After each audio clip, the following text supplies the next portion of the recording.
God is good, and all the time. Nisalimiani kwa Bwana Yesu asifiwe.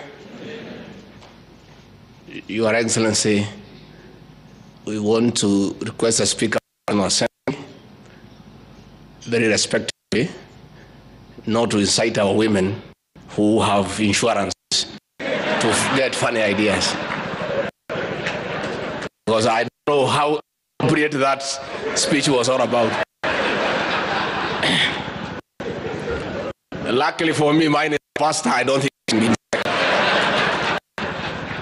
Your Excellency, we are happy to be here.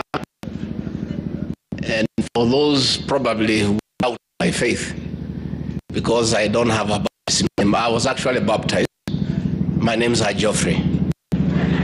It's only along the way, when I was Geoffrey, I was an administrator to rule over people. When I decided in life to change my job description to serve the people, I needed to change the name so that I have a change of identity in a new job description. And for you to know that I'm really a Christian, you have the evidence. I'm married to a pastor. The Speaker of the National Assembly, I beseech you, and I'm grateful you invited me here. But when you invite me for an occasion, I request you to be considerate. Upunguze kizungu kidogo, ndio niweze kuelewa ile ambayo unasema.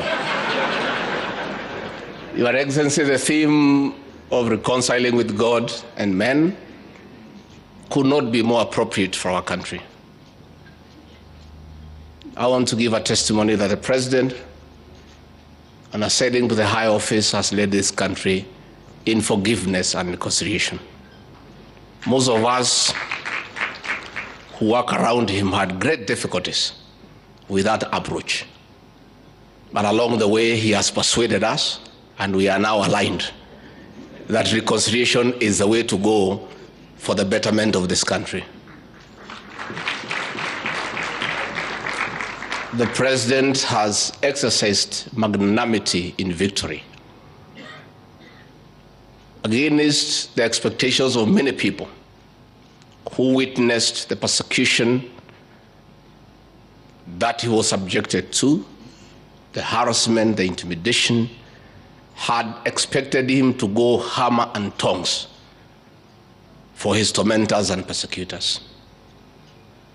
He shocked all of us when he insisted that he is a Christian,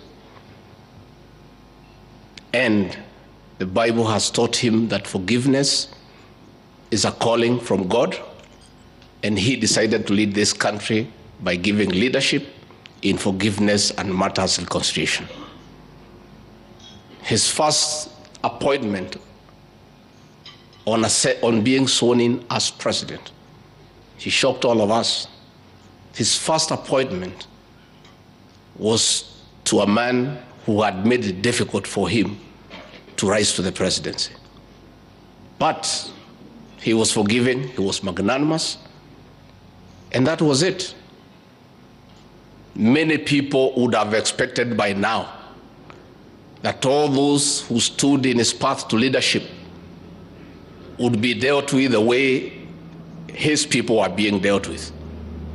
Being arrested, taken to court, being harassed by KRI.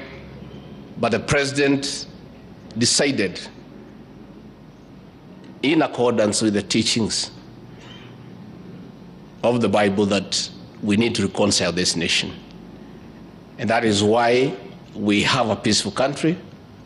And Your Excellency, we want to thank you for carrying us along.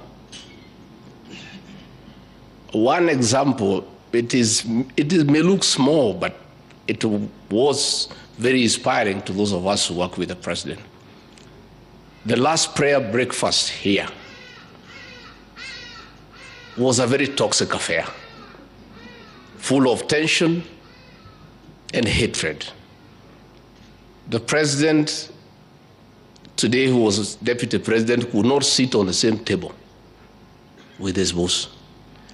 And when we were trying to align people around the president, many people around us we were persuaded that the lady who had removed the chair from where Dr. William Ruto was supposed to sit should be shown the door.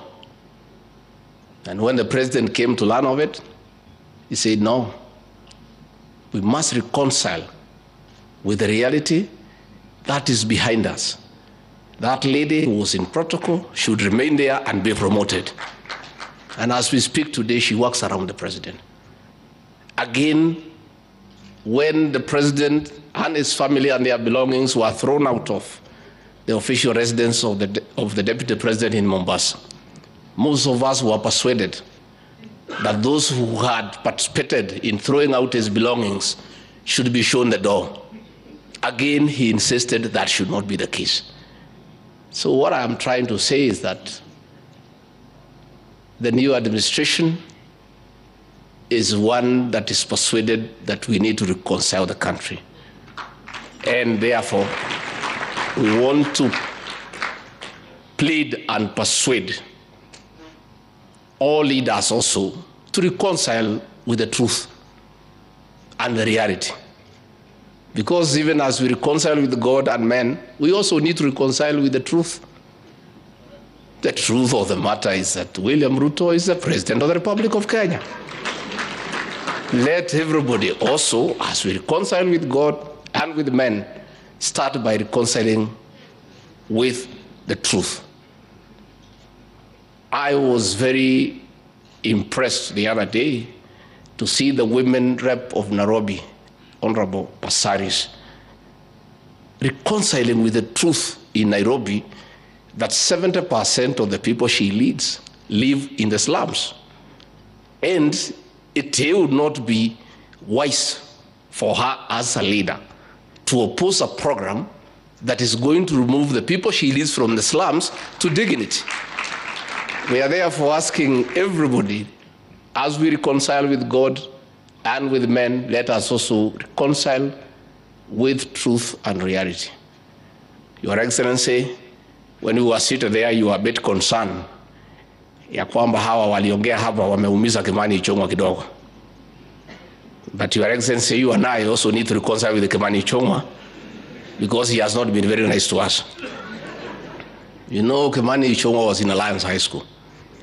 Anytime we have an occasion and he's given an opportunity to speak, because the president and I were in some schools who many people don't want to mention or think about, he tries to intimidate the president and I, despite the fact that we are his seniors, that he was in Alliance High School. Lakini sasa wewe ndugu yangu Kimani Ichungwah, hata kama ulikuwa Alliance na mimi sikuwa huko, uniheshimu kidogo. Kwa sababu hiyo Alliance yako hiyo, they say that the people from Alliance boys and girls are top. Mimi niliingia hiyo Alliance yako, Alliance girls, nikachanganya mtoto ya mwenyewe, nikaweka box, ni bibi yangu leo. So between me and these guys who went to Alliance, who is more superior?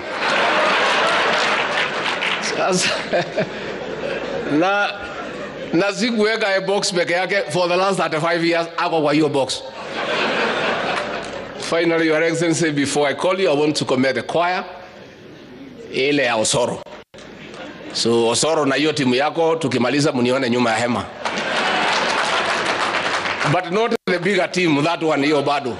Hiyo iko chini kidogo. So Osoro, I'll talk to Pastor Docas. We consider whether during our wedding anniversary you can come and perform.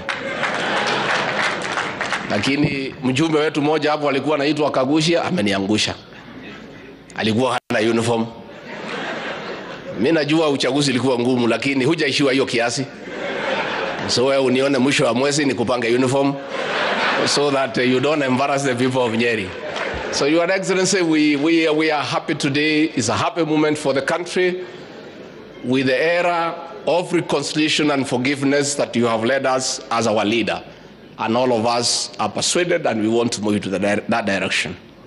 I therefore request everyone to be upstanding as you help me to usher in the President of the Republic of Kenya, Dr. William Samoei Ruto. Your Excellency.